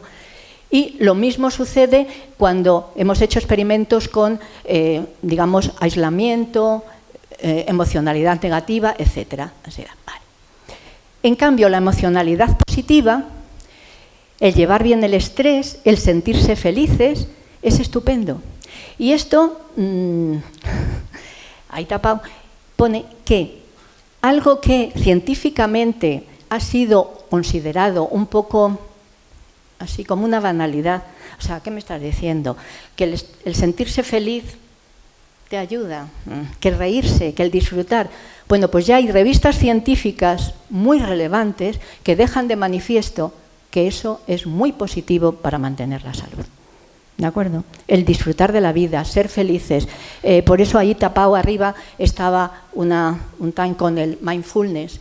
Esta serie de cosas que nos permiten controlar el estrés, etcétera, son muy saludables. ¿De acuerdo? Y otra cosa muy importante que también estamos investigando en los últimos años es el ambiente social. Tan malo es la soledad. Y cuando digo soledad es soledad, no estar solo. ¿Vale? Porque eso además lo hemos visto en animales de experimentación, que siempre pensamos que es que ellos no sienten ni padecen, porque hemos hecho experimentos diciendo, bueno, vale, vamos a aislar a ratas y a ratones, ¿no? Porque eso es, se van a sentir solos, ¿no? Bueno, pues hemos visto que depende, que había animales que los aislabas y están contentos, otros que no. Otros les hacíamos unas pruebas de conducta, estaban como fatal y esos estaban mal en todos estos parámetros y vivían menos. Es decir, que hasta en los animalitos depende cómo te lo tomes. Pues digo soledad en el sentido de esa soledad no deseada, es estar solo no deseado. Porque si quieres estar solo, es mejor que estés solo que mal acompañado. Porque también, evidentemente, los contactos negativos son muy malos para esto. En cambio, las relaciones positivas, los contactos positivos, hemos visto que son fantásticos para poder estar mejor. Bueno, un poquito incidir más en lo de la dieta. Hemos hecho montones de experimentos en humanos, en animales de experimentación, intentando ¿el qué? Pues si hemos dicho, si al pasar a la vejez resulta que este equilibrio entre antioxidantes y oxidantes se nos va a pesar más los oxidantes, si nosotros le damos dietas que por de alguna manera tiren de aquí, es decir, que aumente la capacidad antioxidante, a lo mejor arreglamos el asunto, ¿no? Y entonces, pues bueno, hemos probado de todo. muchos tipos de antioxidantes, la dieta mediterránea, vitamina E, vitamina C, etc. ¿Y qué hemos comprobado? Pues hemos comprobado que le viene muy bien a estos individuos, tanto ratones como humanos, porque, por ejemplo, en humanos rejuvenece la edad biológica, cuando se toman unos antioxidantes adecuadamente. También en ratones tenemos un immunity clock que nos mide la edad biológica y también lo hace, y en el caso de los ratones alarga la vida. Entonces, quiere decir que la dieta puede entrar aquí a cortar este círculo vicioso y hacer que tengamos una mejor homeostasis, mayor salud, rejuvenecer la edad biológica y mayor longevidad. Y entonces meto aquí una cuña, y en estas cosas que podemos tomar, podemos hablar de los probióticos. Yo no sé si a ustedes les suena esto, que como ahora está tan de moda. Y claro, para poder ver el papel de los probióticos, la utilización de los probióticos, tenemos que decir, bueno, ¿y qué es esto de la microbiota? Que es a donde van dirigidos los probióticos. Bueno, pues aquí pongo la definición de la microbiota. Y hoy en día, fíjense, se sabe perfectamente que microbiota y por lo tanto probióticos están ahí en ese triángulo de conexión de los sistemas homeostáticos, determinando nuestra homeostasis y determinando nuestra salud. De todos los sitios donde tenemos microbiota, que si la piel, el tracto respiratorio, etcétera, la más abundante, ya saben, que es la que tenemos en el intestino, ¿vale? Es el 95% de la microbiota. Se dice que es 1 kilo, 1,5 kilos. Es decir, que cuando nos digan estamos gordos, no, es que tengo mucha microbiota, ¿vale? De nuestro peso corporal, un par de kilillos se los lleva la microbiota. Bueno, también se dice que son tantos, serán pequeñines, porque son bacterias generalmente los más, pero que si se ponen unas detrás de otras, como son tantos, que pueden dar 2 veces la vuelta a la Tierra. Bueno, esto es para que nos quede que son muchos los microorganismos que tenemos ahí. Y además, desde ahí, desde el intestino, están conectados con todas las partes de nuestro cuerpo, es decir, el cerebro, el hígado, los riñones. Claro, es tanto la importancia de esa microbiota, y me estoy centrando en la intestinal, que nuestra vida sería prácticamente imposible si no la tuviéramos. Sin ella no podríamos vivir. Y he querido sumarizar aquí las funciones que hace nuestra microbiota intestinal. Tiene un efecto barrera estupendo. Es decir, no deja a los malos, a los microorganismos malos, que algunos son primos hermanos de los que tenemos, no les deja que se queden. Y además producen cosas para matarlos. También nos permiten aprovechar mucho de lo que comemos y nos generan muchas cosas positivas, vitaminas, etc. Es decir, metabólicamente están estupendo. Pero a mí lo que más me gusta es lo que se ha comprobado en los últimos años, y es que esta microbiota se comunica con nuestro sistema inmunitario, lo mismo que se comunica con nuestro sistema nervioso, y hace posible que se desarrolle y funcione adecuadamente. ¿Vale? Es decir, que estos microorganismos que tenemos aquí van a estar conectados, comunicándose con todas las células inmunitarias de la mucosa intestinal, que a su vez están conectadas con las del resto del organismo. Y en el caso del sistema nervioso, estos microorganismos que tenemos en el intestino se van a comunicar con el sistema nervioso que tenemos en el intestino, que supongo que a ustedes les suena, es tan complejo que le llaman el segundo cerebro. Y de ahí se comunica, fundamentalmente por una vía, con el cerebro. De manera que nuestro cerebro se puede desarrollar y funcionar bien o mal, dependiendo cómo sea esa comunicación. Fíjense, cuando esto se empezó a ver, lo primero que todo el mundo se preguntó, bueno, entonces como la manifestación de cómo está el cerebro es la conducta, ¿esa microbiota que tengamos en el intestino incide en la conducta que tengamos? Pues la respuesta es que sí. Y se ha visto que incide en la conducta individual, pero también en la social e incluso en la elección de la pareja que se haga. Hasta ahí vamos ya. Según la microbiota, así ligas con una persona o con otra. Es decir, es fundamental. Vale. Entonces, fíjense, desde nuestros primeros momentos de la vida, desde que nacemos, vamos introduciendo esa microbiota. Ya saben, la primera introducción de microbiota la tenemos en el parto. Al nacimiento metemos por primera vez microbiota en nuestro intestino, ¿vale? Después la lactancia es fenomenal, la lactancia materna para tener una microbiota. Después, según lo que coma el niño, según lo que haga el niño, ¿vale? Es decir, que salga a la calle, que esté chupando las cosas que no debe, que esté con otros niños, que esté con mascotas, esa microbiota se va poniendo contenta. Y así llegamos a la edad adulta con una microbiota mejor o peor.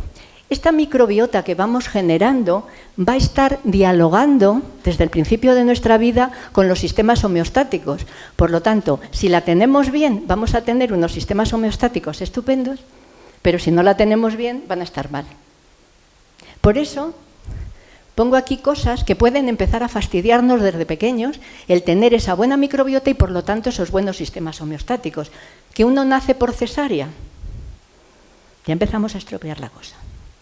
Y esto se ha visto que es tan importante, no sé si lo he puesto ahí, no lo he puesto, pero tengo una publicación de un Nature, de una colega en Estados Unidos, que ha visto que esto es tan importante que ha instaurado en los hospitales en Estados Unidos, en ciertas zonas, que cuando un niño nace por cesárea, le pasa una toallita a la madre por la zona del canal del parto y luego se la pasa al niño por la cara para intentar mimetizar como si hubiera nacido por el canal del parto.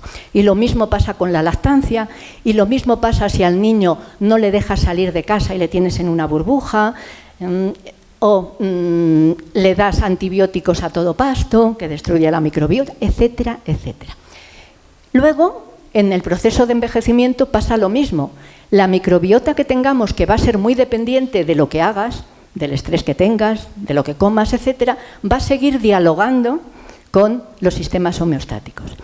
Y fíjense un detalle, cuando salió este Nature en el 2012, pues aquí, claro, el Nature es una revista muy buena, y dijeron, si al envejecer no se estropea tanto la microbiota, porque aquí hemos hecho una clasificación de cómo está la distribución de microorganismos en gente joven, que son los puntitos violetas, y en gente mayor, que son los puntos verdes y los rojos, y tampoco salen tan dispares. Dice, sí, los únicos que se van un poquito, eso es verdad, son estos puntos rojos, que son personas de la misma edad que los puntos verdes, pero que viven en una residencia.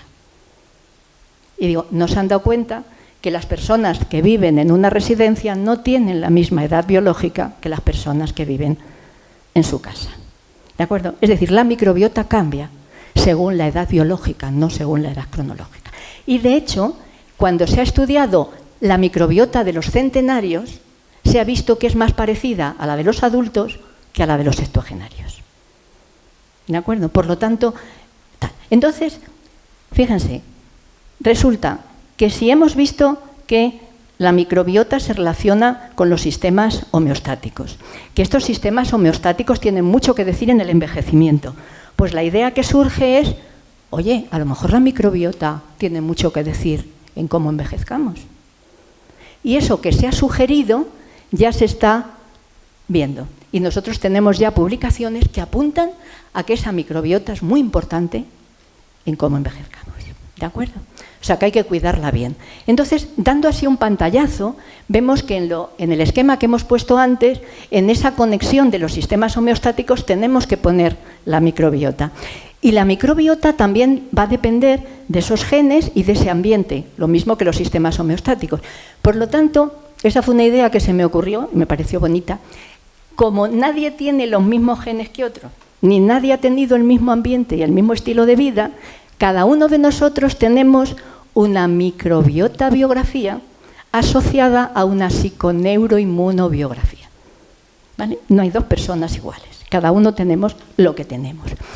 Y fíjense, es tan fácil tener una alteración de esa microbiota, lo que llamamos disbiosis, que en cuanto uno se descuida con la dieta, con el estrés, tomando más antibióticos de la cuenta, etcétera, tú vas a tener una disbiosis.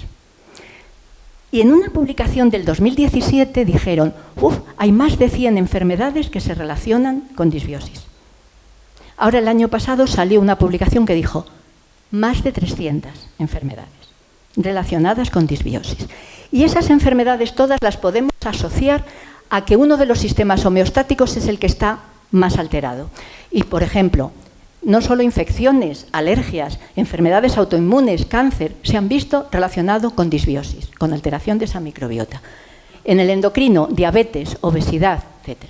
En el sistema nervioso, depresión, ansiedad, esquizofrenia, autismo, Alzheimer, Parkinson.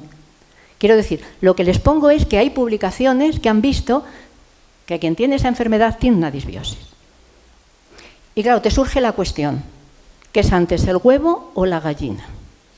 ¿Uno tiene una disbiosis y tiene la enfermedad? ¿O es que tiene la enfermedad y lo que ves es la disbiosis? La respuesta, FETEN, todavía no la tenemos, pero solamente les pongo un ejemplo de algo que apunta a que la disbiosis tiene mucho que decir. Esta es una publicación del 2016 en que vieron ratones con modelo de Parkinson, es decir, con todos los síntomas del Parkinson. Le quitaban la microbiota y desaparecían los síntomas. Le ponían microbiota de enfermos de Parkinson y volvía a aparecer toda la sintomatología. Por lo tanto, esa microbiota tiene mucho que decir.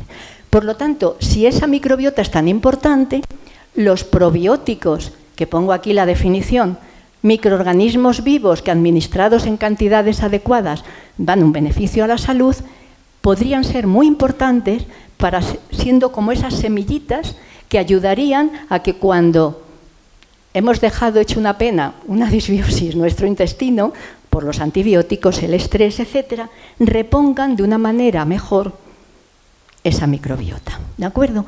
Y las funciones de los probióticos son las mismas que las de la microbiota. Y en el envejecimiento, ¿qué se ha visto? Pues que pueden arreglar la microbiota de personas que la tienen mal, pueden ayudar en síntomas de enfermedades y lo más importante es que pueden servir para mantener la salud mejor en el envejecimiento. Entonces, ya hay estudios en ese sentido donde los probióticos mejoran al sistema nervioso, de hecho se les llama psicobióticos, mejoran. También el sistema inmunitario se les llama inmunobióticos. Y claro, como se vieron que mejoraban en algunos experimentos esto de la vejez, esto de envejecer, dijo, pues ya está, dijeron aquí estos, vamos a llamarlos gerobióticos, ¿vale? A los que ayudan a envejecer mejor. Entonces, claro, si resulta que ayudan, ¿pueden realmente incidir en la longevidad? Claro, en el humano no hay quien lo vea, pero en animales de experimentación se ha visto que aumentan la longevidad. ¿De acuerdo? ¿Y por qué?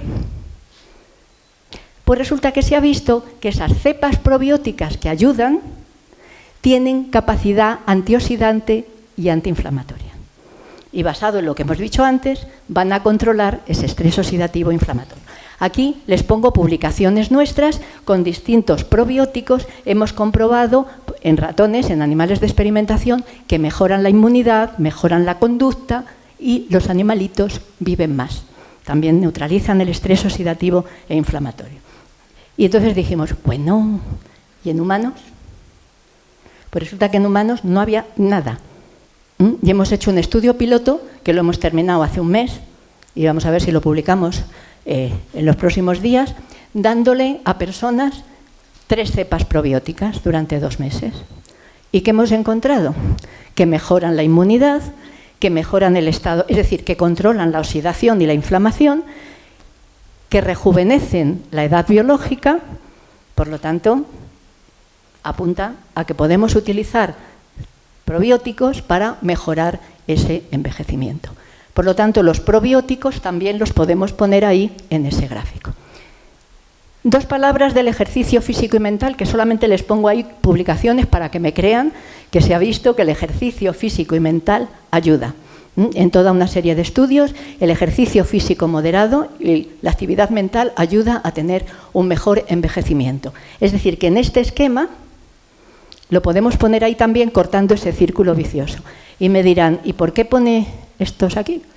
Pues porque hemos visto, y también es publicación nuestra, un experimento nuestro, que lo que hace el ejercicio físico moderado, aparte de sus funciones directas, cortando ese círculo vicioso, es que a las células inmunitarias las llena de antioxidantes. Es decir, que es similar a hacer un ejercicio moderado que tomar una cosilla, el efecto va a ser el mismo. De alguna manera ese ejercicio aumenta las reservas antioxidantes de nuestra inmunidad. Y luego hay toda otra serie de cosas que podemos hacer para envejecer mejor, todo aquello que controle el estrés emocional, la ayuda psicológica, por ejemplo. Hemos visto en un estudio que personas que estaban mal, con ansiedad, con depresión, y que tenían una inmunidad de viejo, cuando se le hacía un tratamiento psicológico, volvían a tener los valores de inmunidad semejante a los sanos. Es decir, la ayuda psicológica es muy importante. Pero también la risa, es decir, pasarlo bien, etc. Y claro, todo esto que hemos visto y que se ha visto en humanos, dice, bueno, y aumenta la longevidad y tienes que ir a los ratones. Dices, a ver cómo le hago yo un test psicológico a los ratones. Bueno, pues está todo pensado. Entonces, hay unas cosas que se llaman enriquecimiento ambiental. A ver, los ratones los tenemos así a los pobrecitos, toda su vida, criaturitas, metidos ahí en esa jaula, que como digo yo, eso no es normal. Están ahí aburridos, pero es lo que hay. Así con. Entonces, cuando nosotros enriquecemos ese ambiente, le ponemos juguetitos que hay que cambiar cada 2 días, porque si no se aburren, imagínense el experimento. Bueno, pues resulta que encontramos que mejoran todo lo que hemos dicho, su inmunidad, su conducta, etcétera, y viven mucho más. De hecho, cuando publicamos esto, el editor dijo, oye, que esto se entere todo el mundo, que pasarlo bien y jugar, tal, alarga la vida. Pues efectivamente. También les llevamos a un spa que les hemos fabricado. Buenísimo, buenísimo. Y aquí una pregunta. ¿Qué piensan, porque lo tenemos hecho, qué es mejor? Porque además hicimos el experimento en paralelo. A unos ratones les dejábamos juguetitos en la jaula y a otros los sacábamos 15 minutos por las mañanas al spa. Las dos cosas muy buenas, pero ¿qué piensan que fue mejor? El spa. ¿Y por qué?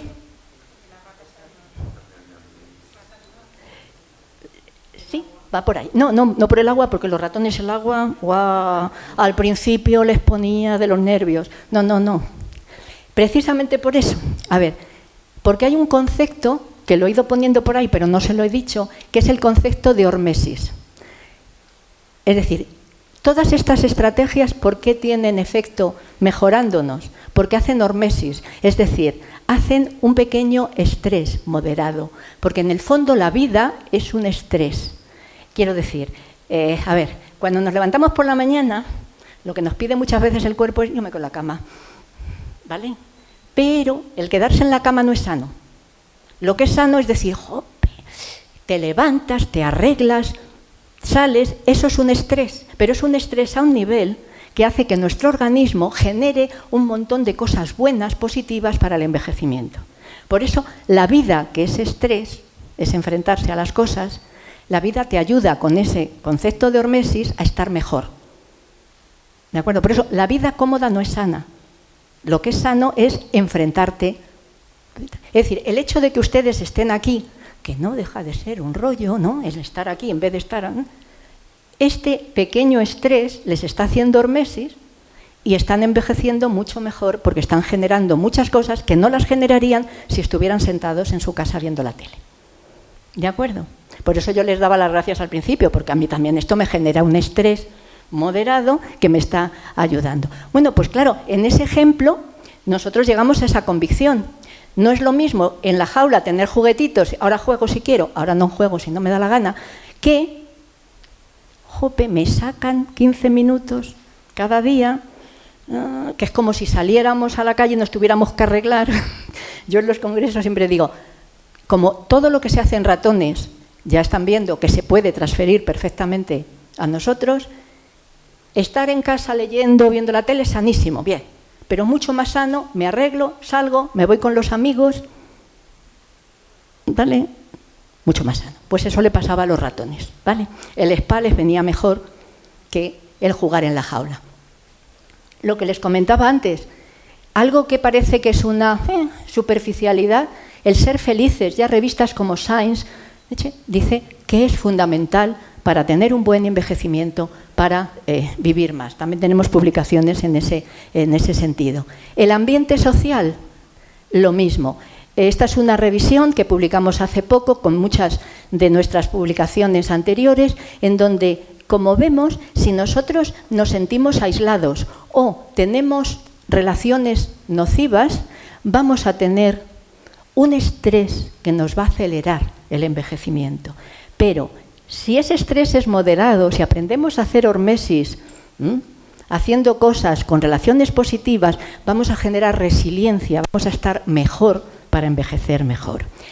Y esto que se ha visto en humanos, que se está mejor cuando uno se divierte con personas, hemos visto en animales de experimentación que aumenta la longevidad. Y ahí les pongo algunas publicaciones en donde hemos puesto a convivir ratones viejos con ratones jóvenes, adultos.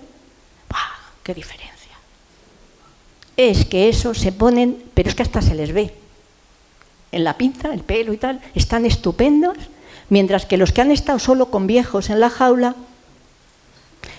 y además es que viven significativamente más. Es decir, están mejor en todo. Y lo hemos visto en todo, incluso en esos que les comenté, adultos pero prematuramente envejecidos. Pues lo mismo, cuando se les pone a convivir con los sanos, ¡guau! Estupendo. Pero es que, digo más, por eso pongo aquí esto, el ambiente puede a la genética, porque hemos utilizado cepas de ratones que están manipuladas genéticamente y que son unos ratones que no responden bien al estrés porque le falta una cosa genética, y cuando se les pone a vivir con los sanos, ni genética ni nada, viven mucho más y están mucho mejor. Es decir, que es muy importante ese mensaje. Es que es lo que les decía antes, lo que hagamos puede superar a cualquier expresión genética que tengamos. Y esta publicación, que fue del año pasado, a mí me encantó porque quisimos ver qué es lo que hacía que esos ratones viejos, cuando convivían con los jóvenes o con los adultos jóvenes, les mejorara. Y yo no sabía, ¿será lo que huelen? ¿Será lo que ven?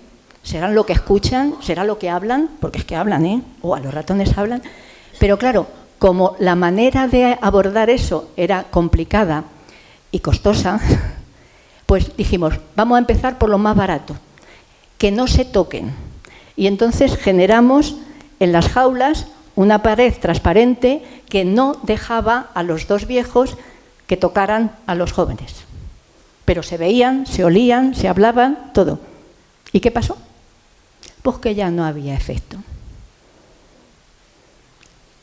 Es decir, que eso del roce con moderación es muy importante. Vale, por lo tanto, así un poco resumiendo, como ven, todas estas estrategias hemos podido comprobar científicamente que a través de cortar ese círculo vicioso funcionan. Por lo tanto, como conclusiones, ¿qué podemos decir? ¿Puede controlarse el envejecimiento? ¿Podemos conseguir un envejecimiento saludable? Claro que sí, manteniendo bien estos sistemas, manteniendo la salud. Y para eso los genes que tengamos, pero sobre todo el ambiente y el estilo de vida. Y pensemos que nuestro sistema inmunitario tenemos que tenerlo estupendo, porque no solo es un marcador de que lo estamos haciendo bien, es que incide en cómo hagamos ese proceso. Y de todo eso hay evidencia científica. Por lo tanto, mensaje para llevar a casa. Para poder conseguir esa longevidad saludable, controlar la velocidad de envejecimiento, tenemos que tener bien esas 4 patas de la mesa, que pongo ahí, que es evitar hábitos nocivos, controlar el estrés, etc. En otra pata podemos poner actividad física y mental. También el sueño, no me enrollo con el sueño, pero lo del sueño es muy importante, ¿vale? En otra pata, nutrición adecuada. Y en esta otra pata, algo que para mí es muy importante, y es buena actitud ante la vida, ser felices, buenas relaciones sociales, tener esto que los japoneses llaman ikigai, esa motivación. Ya saben que en Japón hay muchos centenarios, sobre todo en determinadas localizaciones. Ellos lo que tienen es el ikigai, es decir, una motivación, ganas de vivir. Eso es fundamental. ¿Cuándo empezar a hacer estas cosas? En cualquier momento, cuanto antes mejor. ¿Vale? Como decía André Maurois, el arte de envejecer es el arte de conservar alguna esperanza. Y además un hecho importante, cuidarse no es egoístas, es justamente de lo contrario, porque lo que tenemos que hacer es estar bien para poder cuidar a los demás, ¿vale? Por lo tanto, es muy importante esto. Y me gusta terminar con este poema que encontré de un poeta extremeño del siglo XVIII, que aunque luego este otro señor, que era un médico del XIX, se lo copió y no le citó, quien lo escribió fue Francisco Gregorio de Salas, que te demuestra con lo que dice, con sus versos, que realmente no hace falta hacer experimentos para saber qué tiene que hacer uno para estar bien. Lo que pasa es que la ciencia te ayuda a que seas consciente de que eso que te dice la lógica realmente es efectivo. Entonces decía Francisco Gregorio de Salas, para estar bien, vida honesta y reglada, usar de pocos remedios y poner todos los medios de no alterarse por nada. La comida moderada, ejercicio y diversión, no tener nunca aprensión, salir al campo algún rato, poco encierro, mucho trato y continua ocupación. Lo calcó.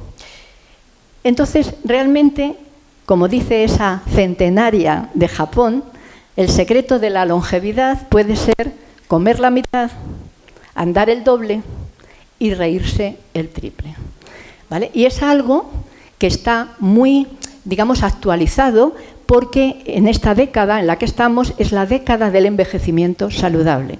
Entonces se está promocionando mucho de esto. Y un poco un mensaje que les quería decir es que debemos de seguir un poco, a mí Luis me vas a decir tal, porque yo la física cuántica no la entiendo, pero bueno, el principio de esta física cuántica en que el observador puede modificar o crear la realidad observada. Entonces, cuando cambias la manera de mirar las cosas, esas cosas cambian. Cuando cambias la manera de mirar tu envejecimiento, ese envejecimiento cambia. Por lo tanto, es importante que eso lo aprendamos. Y tengo que felicitar esta iniciativa porque está cumpliendo lo que se publicó en el 2013 por la Unión Europea sobre ciencia ciudadana, donde dijo que la sociedad se tiene que involucrar en la investigación científica y los investigadores transmitir a la sociedad los avances científicos. Por lo tanto, lo estamos cumpliendo. Y ya para terminar, antes de darles las gracias, quería poner ahí que me gustaría parafrasear lo que dijo el otro día, el día 23, Luis Mateo Díaz, cuando recibió el premio Cervantes, que él dijo: mis personajes son mis salvadores, y yo lo que he querido poner, gracias, es que las investigaciones que llevo a cabo son también mis salvadores. O sea que muchas gracias a todos por su interés.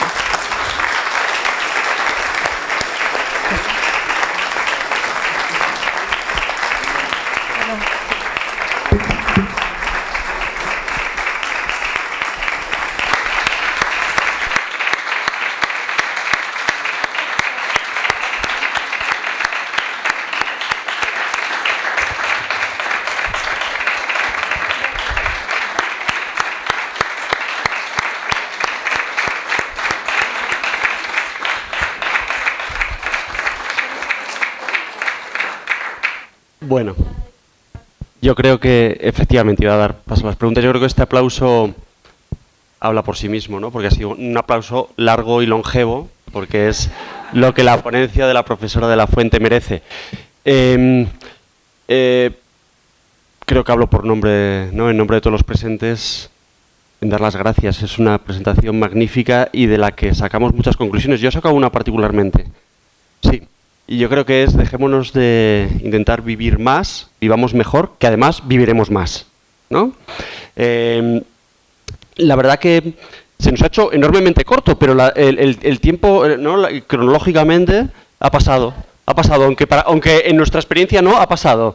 Por lo tanto, no sé si habrá alguna pregunta, pero tiene que ser muy brevemente para que nos dé tiempo también a seguir enlenteciendo nuestro envejecimiento, pues con algo que nos genera asueto. Así que, sí. Hola.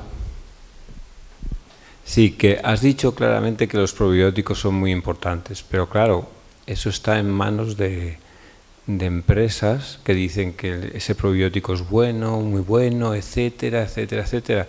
¿De qué nos tenemos que fiar? ¿De quién? Pues hombre, es que el tema de los probióticos es un mundo que está sin explorar. O sea, de hecho, ese experimento, que todavía no lo hemos publicado, lo vamos a publicar, es el primero en ese campo. Habrá que hacer de este tipo de pruebas con todos los probióticos que hay, al menos en el mercado, porque luego hay otros que no han salido al mercado, pero por lo menos con los que hay en el mercado y que uno puede ir a una farmacia y comprarlo, por lo menos vamos a probarlo en este contexto, porque luego hay probióticos en el mercado que están probados científicamente, pues a lo mejor para cosas concretas, para la diarrea con antibióticos o para la diarrea del viajero o para, ¿de acuerdo? Entonces ahí ya sabes que, bueno, que eso sirve para eso, pero en el tema este no está nada estudiado, por lo tanto hay que investigar para poder llegar a tener herramientas más que nos sirvan para envejecer mejor en este.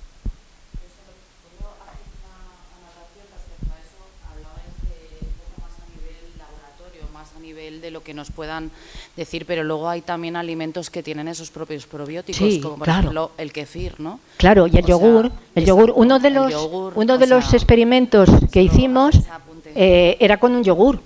Lo hicimos en animales y fui al supermercado y compré un yogur que estaba líquido y se lo di a los arrimaditos y ya está. O sea que sí, totalmente. Sí, totalmente.